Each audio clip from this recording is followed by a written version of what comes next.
Bonjour à tous. Je vais vous parler de l'appropriation de la pratique.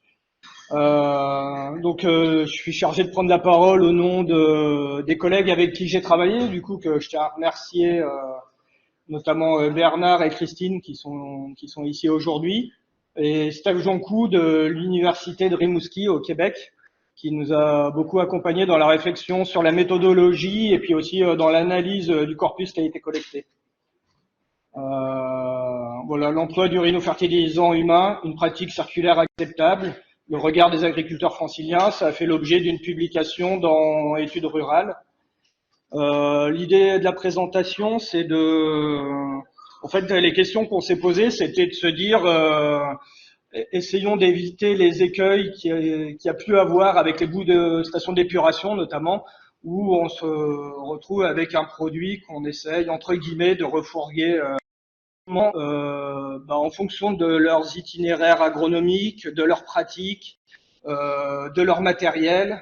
On doit pouvoir essayer de proposer des fertilisants qui puissent s'insérer et répondre à leurs attentes.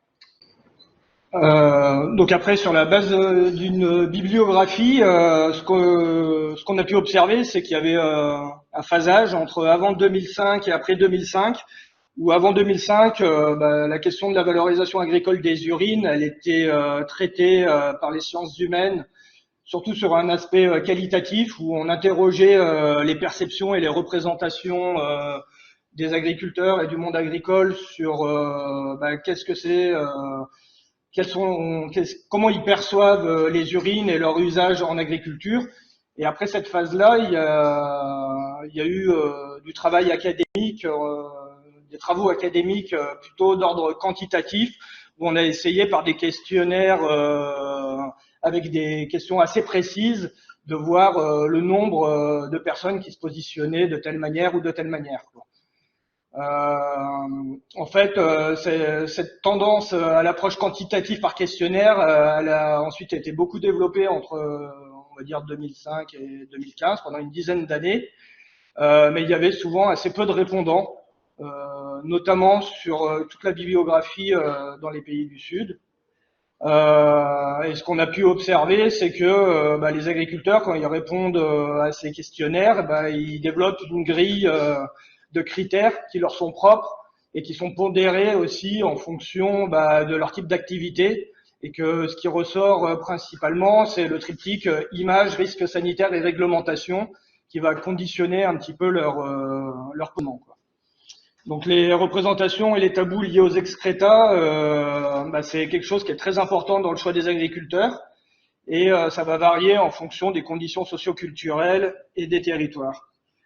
Sur cette base de bibliographie, en fait, on a essayé de se dire que effectivement, de traiter une approche par les perceptions et les représentations, c'était pas évident à la fois dans le traitement scientifique du corpus, mais aussi pour les agriculteurs pour se positionner vis-à-vis d'un sujet qui est nouveau. Et là, on a fait l'option d'utiliser une méthode qu'on appelle la méthode par les scénarios, qui est une méthode où on va présenter des exemples aux personnes qui sont enquêtées, aux agriculteurs qui sont enquêtés. On va leur présenter, nous on a fait le choix de leur présenter des urinofertilisants et de leur présenter également des scénarios de filières hypothétiques, potentielles, qui pourraient se développer sur le territoire français. Et l'idée, c'est de les faire réagir vis-à-vis de ces deux types d'éléments qui sont relativement concrets et qui puissent réagir en fonction de leur expérience, de leur pratique agricole et de leur perception sur un cas qui pourrait être un peu plus réel, quoi.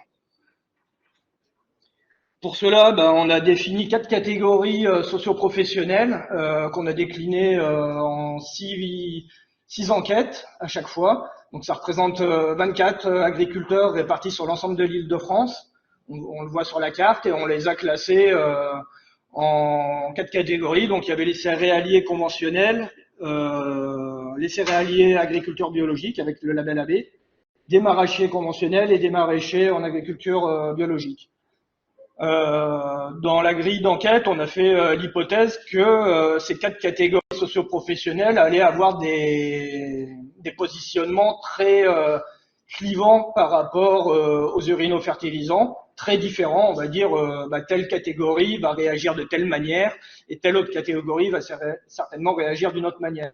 Par exemple, on pensait initialement, on avait fait l'hypothèse que le céréalier conventionnel allait se dire ok, donnez-moi de l'urine, on le met sur le champ, il n'y a pas de problème, alors que le maraîcher en agriculture biologique allait dire non, non, surtout pas, ça va être difficile pour moi. Donc ça, c'était un peu nos hypothèses de départ vis-à-vis des notions de coût, d'odeur, de manipulation, du potentiel risque sanitaire, de l'image vis-à-vis du voisinage, des risques engendrés potentiellement pour les consommateurs, des normes et de la réglementation et du marché. Donc des hypothèses de départ qu'on a voulu vérifier dans le cadre des discours tenus par les agriculteurs enquêtés. On a également décidé de rencontrer une dizaine de structures du monde agricole pour éclairer le discours des agriculteurs. Donc dans cette dizaine de structures, il va y avoir des structures assez hétérogènes comme des syndicats, des opérateurs du monde agricole comme des grossistes ou des plateformes de compostage qui redistribuent des composts en agriculture. Les 4 fertilisants qui ont été présentés, il s'agit donc du lysin, de l'orin, de l'astruvite et du granurin, et puis une grille de scénarios potentiels d'élaboration pour chacun des éléments composant la filière qui pourrait être mis en place. Donc en fonction des différents maillons qu'on a ici, entre la toilette, le traitement décentralisé, le transport, un traitement centralisé, des matières produites et un épandage, voilà, j'ai présenté ça aux agriculteurs en leur demandant de se positionner sur ce qui correspondait le mieux à leur attente en fonction de leur activité, quoi. Donc on leur a présenté ce schéma-là et ils ont réagi, et c'est dans la réaction, dans le discours qu'ils ont tenu en réaction à ce schéma qu'on a pu développer notre analyse, et notamment sur des exemples de restitution visuelle sur ce qu'ils préfèrent ou pas. Par exemple, ici, on a 2 agriculteurs, numéro 14 et le numéro 6, qui vont proposer des attentes différentes. Notamment, sur le premier, le traitement, peu d'importance. Mais pour le transport, ce qui est important, c'est que ça coûte pas cher, que ce soit aux mains des agriculteurs. Il a besoin d'avoir un composé qui est plutôt solide et d'assurer lui-même sa valorisation. Donc des résultats, on a observé des points communs entre ce qu'il y avait dans la littérature déjà existante à l'étranger, habitude de manipuler des manières peu nobles, donc un passé avec des pratiques de valorisation des excrétas, c'est plutôt une condition favorable pour instaurer la valorisation. Donc les agriculteurs dont les parents ou les grands-parents pratiquaient déjà de la vidange de latrines à Paris à l'époque, ils sont plutôt enclins à faire de la valorisation. Par contre, toujours une préoccupation par rapport au triptyque que j'évoquais tout à l'heure, notamment de l'image de l'utilisation des excrétas vis-à-vis des voisins et de la transformation ou des consommateurs, potentiellement avec des cahiers de décharge vis-à-vis des consommateurs, qui sont des éléments qui peuvent paraître comme bloquants. Des préoccupations par rapport, dans le cadre du passage à l'échelle, au gisement. Quel type de gisement il va y avoir et quels vont être les volumes de ce gisement-là. Des attentes du coup par rapport à toute la chaîne de logistique. Bien qu'il existe plusieurs retours d'expérience d'un point de vue agronomique de la valorisation des urines, il y a encore aujourd'hui une méconnaissance forte de son pouvoir agronomique, et notamment en termes de positionnement des institutions. Il y a des attentes sur un positionnement des institutions vis-à-vis de la valorisation avant de passer à l'acte, quoi. Et il y a toujours cette grille multicritère que j'évoquais tout à l'heure, pondérée en fonction de l'activité de l'agriculteur. D'autres constats, voilà l'absence de positionnement des institutions, ça c'est quelque chose qui a été fort et qui est un peu nouveau. Des attentes vis-à-vis des modalités de traitement pour des urinofertilisants plutôt solides que liquides, avec une image en fait où le fait de la transformation du statut de l'urine qui est liquide dans un fertilisant qui est solide, il y a une image du traitement et de la transformation de la matière qui peut avoir un impact positif dans les représentations. et des attentes autour de retour d'expérience sur le long terme et un besoin de démonstration. Si on voit que ça marche chez le voisin, bah, potentiellement ça peut être un facteur du passage à l'acte. Et un élément important, c'est également le facteur coût des fertilisants rendus sur le sol agricole. D'un point de vue des filières, bah, ce qu'on a pu identifier sur le discours à la fois des agriculteurs et des institutions, c'est qu'il y a trois principaux mécanismes de confiance qui permettraient d'avoir recours à des fertilisants à base d'urine. Un premier mécanisme qu'on a appelé la filière type assainissement, qui est un peu l'équivalent de ce qu'on a aujourd'hui sur le territoire français. C'est la plus simple à mettre en œuvre et la plus opérationnelle, où on va confier en fait la gestion de l'urine aux opérateurs de l'assainissement, qui ont déjà des procédures existantes qui sont celles de l'assainissement et qui pourraient apporter de la confiance sur le produit fini et sa valorisation. Ensuite, il y a une filière qu'on a qualifiée d'agricole, qui paraît être la plus acceptable, où ça serait le monde agricole qui aurait la main sur l'urine, sa transformation jusqu'à son retour au sol, avec des opérateurs issus du monde agricole. C'est ce qui paraîtrait être le plus acceptable pour une certaine catégorie d'agriculteurs. Et une garantie de la maîtrise que ce qui va arriver sur le sol répond aux normes de l'agriculture. Et ça, c'est celle qui est la plus présente, en tout cas dans les pays du Sud, notamment en Afrique et en Asie du Sud-Est, où en fait, il y a encore une connexion assez forte entre le monde urbain et le monde agricole.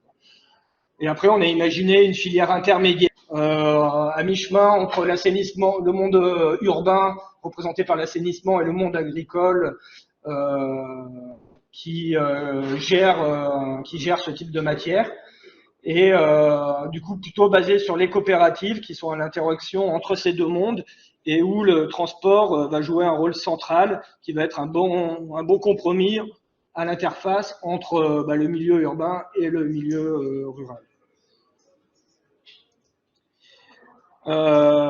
Donc les résultats et discussions, donc ça c'était les propositions, c'était de développer et de mettre en place en fonctionnement des filières pilotes avec une réponse à l'attente qui était exprimée par le monde agricole et qui pourrait permettre de faire émerger aussi de nouvelles problématiques issues de la mise en situation, les problématiques réglementaires et organisationnelles d'une nouvelle filière, les responsabilités, où se situent les responsabilités de chacun des acteurs, quels vont être les enjeux économiques associés et le jeu entre les acteurs composant ce nouveau type de filière qui serait mis en place, quoi. Et ça permettrait également d'avoir des vitrines pour favoriser la réplication et le passage à l'échelle au niveau de la collectivité. Du coup, cette étude, elle a été menée en 2018. À l'époque, on avait fait des constats et des perspectives. Donc, le premier constat, c'était que face à une forte situation d'indécision vis-à-vis des urinofertilisants, une méconnaissance, il y avait une absence de positionnement des institutions qui facilitait pas la diffusion de l'information. Du coup, la préconisation, c'était de faire des actions d'information, d'éducation et de communication pour mieux connaître les urinofertilisants dans les institutions et par les différents opérateurs. Donc ça, c'est quelque chose qui a été mené notamment par le programme OCAPI depuis 2018. Deuxième constat, c'était l'hétérogénéité des positionnements des acteurs vis-à-vis de nouvelles filières pilotes et innovantes. Là, la préconisation, c'était de développer des démonstrateurs pour répondre à ce manque de connaissances vis-à-vis de la collecte, de la transformation, de la diffusion, de la valorisation et de l'encadrement des urinofertilisants. Donc, on va voir que, en fait, par rapport à aujourd'hui et depuis 2018, 3 ans après, on a des nouveaux constats, notamment dus au développement de projets pilotes qui ont vu le jour en contexte urbain. On pense notamment à Saint-Vincent-de-Paul, à des écoquartiers dans différentes villes de la France, ainsi qu'à l'école des Ponts. Mais souvent, ces pilotes, il y a peu ou pas d'implication. Ensuite, il y a eu différentes enquêtes qui ont été menées sur la plaine de Versailles, le Triangle Vert et le plateau de Saclay, auprès des agriculteurs. Il demeure toujours des questions sur l'adhésion des acteurs et des profils qui sont en constante évolution. Aujourd'hui, les réflexions, elles nous portent beaucoup sur les jardins partagés, sur des particuliers et des fermes urbaines dans le cadre de l'agriculture urbaine, et une mise en regard des démonstrateurs urbains et ruraux construits dans des contextes différents, avec des problématiques territoriales différentes aussi. Et différentes aussi modalités de démonstration, des démonstrations qui restent informelles, d'autres qui sont plus normalisées ou institutionnelles. Mais quoi qu'il en soit, on observe en tout cas le passage d'un cap sur la séparation à la source depuis 3 ans, avec la confirmation de la progression du recours à la séparation à la source.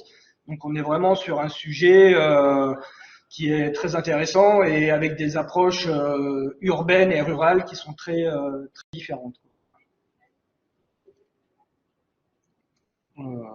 Voilà, je m'arrête là-dessus. Merci. Et je finis avec une verbatim d'un agriculteur qui a été interrogé et qui me parle beaucoup. Il faudrait faire en sorte que cette filière, en plus d'être vertueuse et cyclique, ait cette qualité de rapprocher producteurs de fertilisants et agriculteurs. Merci.